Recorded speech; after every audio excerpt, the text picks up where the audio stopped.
প্রিয় ভাই মুফতি আমির হামজা আজকে দেখলাম তিনি ফেসবুকে পোস্ট দিয়েছে আমির হামজাকে হত্যার জন্য হুমকি দেওয়া হচ্ছে। আমির হামজা বেগম খালেদা জিয়া বিদায় নিয়েছেন, আল্লাহ ওনাকে জান্নাত দান করুক। ওনার ছেলে আরাফাত রহমান কোকুকে নিয়ে একটা বক্তব্য দিয়েছিলেন, যেই বক্তব্যকে আমিও সমর্থন করি না। এমন বক্তব্য দেওয়া তার জন্য শোভনীয় ছিল না। আমাদের বাংলাদেশের একটা অন্যতম পরিচিত মুখ ইসলামিক স্কলার আমাদের প্রিয় ভাই মুফতি আমির হামজা আজকে দেখলাম তিনি ফেসবুকে পোস্ট দিয়েছে আমির হামজাকে হত্যার জন্য হুমকি দেওয়া হচ্ছে। যেরকম শামীম ওসমান হাদিকে, শরীফ ওসমান হাদিকে হত্যার হুমকি দিয়ে হত্যা করা হয়েছিল, তেমনি রূপে আমির হামজাকে হুমকি দেওয়া হচ্ছে যে যে কোনো সময় আপনাকে হত্যা করা হবে। আবার গতকালকে দেখলাম পাবনা ঈশ্বরদীতে আমির হামজার ছবি টাঙাইয়া সেখানে যায় মহিলা মানুষ ছেলে মানুষ মিলে তার ছবিতে জুতো মারতেছে। জোরে বলেন নাউজুবিল্লাহ। এখন বলেন আলেমকে হত্যার হুমকি দেওয়া আর তার মুখের মধ্যে জুতো মারা, এটা কোনো মুসলমানের কাজ হতে পারে? রাসূল বলেছেন আর উলামা ওয়ারাসাতুল আম্বিয়া, আলেমগণ হলো নবী গুণের ওয়ারিস। আর আল্লাহর কোরআন বলেছেন উতুল্লিম বাদা যালিকা জানিম, যারা রাসূলের বিরুদ্ধে দাঁড়ায়, আলেমদের বিরুদ্ধে দাঁড়ায়, এরাই হলো পিতৃ পরিচয়হীন অবৈধ জারদ সন্তান। কোন বৈধ সন্তান আলেমের গালে জুতো মারতে পারে? সেই 2023 সালের একটা বক্তব্য বের করেছে আমির হামজা বেগম খালেদা জিয়া বিদায় নিয়েছেন, আল্লাহ ওনাকে জান্নাত দান করুক। ওনার ছেলে আরাফাত রহমান কোকুকে নিয়ে একটা বক্তব্য দিয়েছিলেন, যেই বক্তব্যকে আমিও সমর্থন করি না। এমন বক্তব্য দেওয়া তার জন্য শোভনীয় ছিল না। তারপরেও তিনি বক্তব্যের জন্য গতকাল তার আগের দিনে লাইভে এসে ক্ষমা চেয়েছে, ক্ষমা প্রার্থনা করেছে।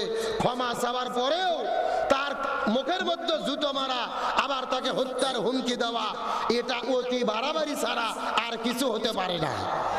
আমরা শুধু একটা কথা পরিষ্কার করে বলতে চাই, আলেমদের বিরুদ্ধে দাঁড়াবেন না, আলেমদের বিপক্ষে দাঁড়াবেন না। আলেমদের বিরুদ্ধে দাঁড়িয়ে স্বৈরাচার হাসিনা দেশ ছেড়ে পালাতে বাধ্য হয়েছে। আমরা পরিষ্কার করে বলতে চাই, মনে রাখেন এই আলেম সমাজ যদি না থাকতো জন্মের পরে আপনাদের কানে আজান হতো না। আলেম সমাজ যদি না থাকতো বিয়ে করে আপনি আপনাদের বউকে নিয়ে আনন্দ করতে পারতেন না। আবার আলেম সমাজ যদি না থাকে মরার পরে আপনাদের জানাজা হবে না। জানাজা কে পড়াবে? আপনার দলের নেতা।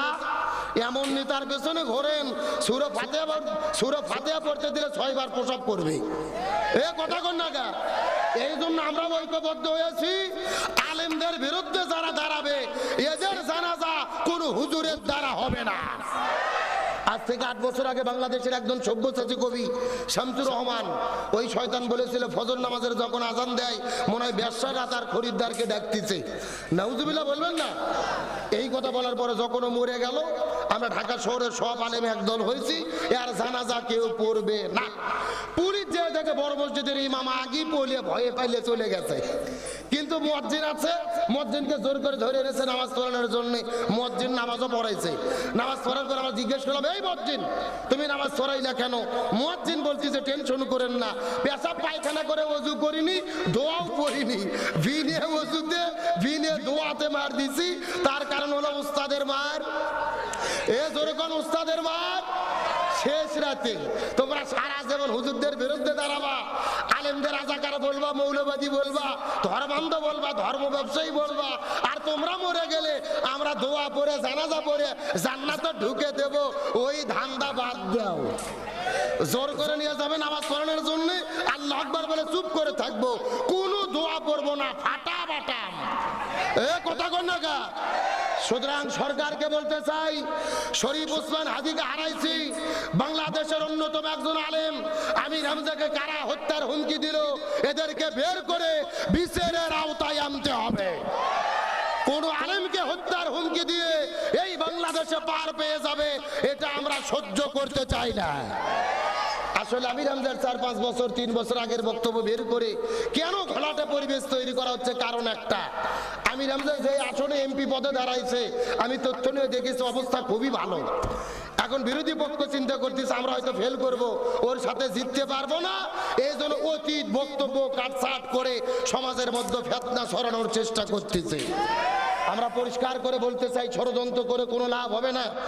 আল্লামা সাঈদী এমপি ছিলেন, বাংলাদেশের মানুষ আগে বলতো মোল্লার দৌড় মসজিদ পর্যন্ত, আর আল্লামা সাঈদী প্রমাণ করেছে না মোল্লার দৌড় সংসদ ভবন পর্যন্ত। সুতরাং আমরা বিশ্বাস করি আমির হামজা জনগণের ভালোবাসা নিয়ে সংসদে গিয়ে কোরআনের কথা বলবে ইনশাআল্লাহ। আপনাদের পরিষ্কার করে বলি, আলোচনা শুরু করব, ঘন্টাখানেক সময় কি দেওয়া যাবে? শেষ পর্যন্ত থাকবেন তো ইনশাআল্লাহ? দেখি থাকবেন না কারা কারা, একটু হাত তোলেন। হ্যাঁ, এই তিনজন উঠেছে হুজুকে বোঝা গেল। আচ্ছা, সত্য সত্য শেষ পর্যন্ত থেকে আখিরে মোনাজাত করে কারা কারা যেতে চান একটু টান টান করে হাত তোলেন তো দেখি। লিল্লাহি তাকবীর। এ সাউন্ড হয় না, হাত উঠান দেখি। এ মুরব্বি মুরব্বি মুরব্বি হাত উঠান। এই ছেলে হাত উঠান দেখি, হাত উঠান। সব একটু গলা কাকার দাম তো দেখি। লিল্লাহি তাকবীর। আল কোরআনের আলো, আল হাদিসের আলো, দুনিয়ার মুসলিম ইসলামের শত্রুরা, কোরআন আছে যেখানে, হাদিস আছে যেখানে, আলেম ওলামা যেখানে, লিল্লাহি তাকবীর। আপনারা হাত তুলে কিন্তু ওয়াদা করলেন শেষ পর্যন্ত থাকবেন। এখন না থাকে যদি উঠে চলে যান, ওয়াদা ভঙ্গ করা কিসের লক্ষণ? মুনাফিকের লক্ষণ। আপনাকে মুনাফিক হতে চান? মুনাফিক হতে চান কি চান না, এটা আখেরি মোনাজাতের আগে বোঝা যাবে।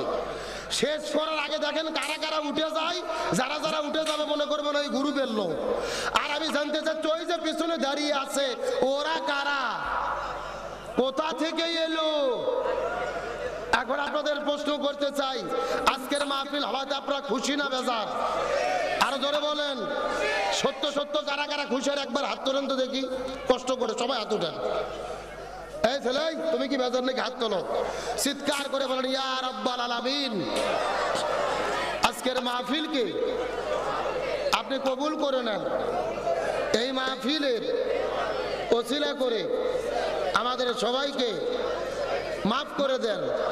এই মাহফিলে আমাদের সামর্থ্য মতো দান করার তৌফিক দেন। সবাই বলেন আমিন। হাত বুদ্ধি করেন, বুদ্ধি কোটান, একবারে মুষ্টি করেন, মুষ্টি আমার মুষ্টি করেন। আমার প্রশ্ন শোনেন, কার পকেটে টাকা আছে আর কার পকেটে টাকা নাই জানে কে? আর একটু জোরে বলেন। এই মাহফিল করতে গিয়ে প্রায় লক্ষ টাকা খরচ। এই মাহফিলটা আগামী বছর আবার হোক, আমরা কি চাই? জোরে বলেন চাই।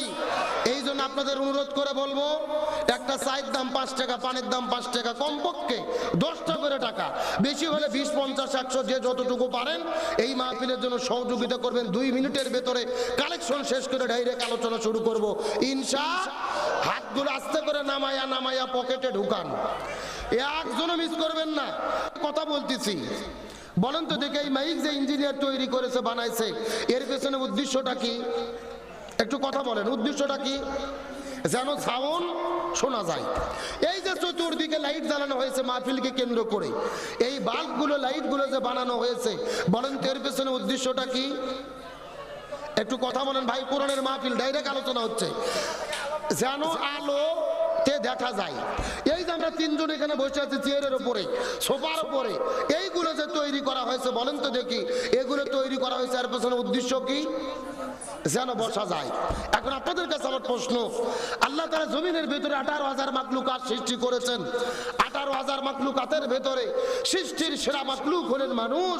আল্লাহ তাআলা মানুষদেরকে বড় দয়া করে, মায়া করে, মহব্বত করে নিজের কুদরতি হাতে আল্লাহ তাআলা তৈরি করেছেন। আপনাদের প্রশ্ন করতে চাই, এই মানুষ সৃষ্টি করার একটা লক্ষ্য উদ্দেশ্য আছে না নাই? আমার বন্ধুগণ, মুসলমান ভাইরা, গভীর মনোযোগ লক্ষ্য করুন। কোনো দিকে নজর নাই, কোনো কোনো দিকে তাকাতাকি নাই। কোরআন হাদিসের আলোকে নির্দিষ্ট সাবজেক্টে কিছু কথা বলার পরে আপনাদের মধ্য থেকে বিদায় নিয়ে চলে যাওয়ার চেষ্টা করব। আল্লাহ তাআলা মানুষকে কেন সৃষ্টি করলেন এই বিষয়টা বোঝানোর জন্য 1450 বছর আগে কোরআনুল কারীমের মধ্যে কত চমৎকার করে বলেন। সূরাটির নাম সূরা আল বাকারা, আয়াত নম্বর হলো 21। আল্লাহ রাব্বুল আলামিন কত চমৎকার করে বলেন, ইয়া আইয়ুহান নাসু বুদু রাব্বাকুমুল্লাযী খালাকাকুম ওয়াল্লাযীনা মিন ক্বাবলিকুম লাআল্লাকুম তাত্তাকুন।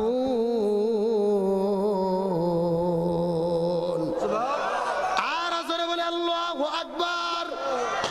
আমার আল্লাহ রাব্বুল আলামিন বলে, হে পৃথিবীর মানুষেরা গভীর মনোযোগ, আমি তোমাদেরকে সৃষ্টি করেছি, তোমাদের পূর্ববর্তীদেরকেও সৃষ্টি করেছিলাম যেন তোমরা আমি আল্লাহ আমার ইবাদত করে তোমরা মুত্তাকি হতে পারো।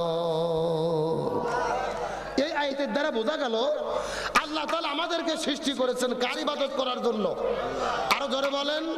তাহলে আল্লাহর উদ্দেশ্য আমরা যেন কি করতে পারি? ইবাদত করতে পারি। জোরে বলেন, কি করতে পারি? আমার প্রিয় মুসলমান ভাইরা গভীর মনোযোগ লক্ষ্য করুন। এই একই কথা আল্লাহ তাআলা কোরআনুল কারীমের ভেতরে অন্য জায়গার মধ্যে কত চমৎকার করে বলেন। আল্লাহ রাব্বুল আলামিনের ঘোষণা, ইয়া আল্লাহ রাব্বুল আলামিন বলেন, ওয়া মা খালাকুতুল জিন্না ওয়াল ইনসা ইল্লা লিয়াবুদুন।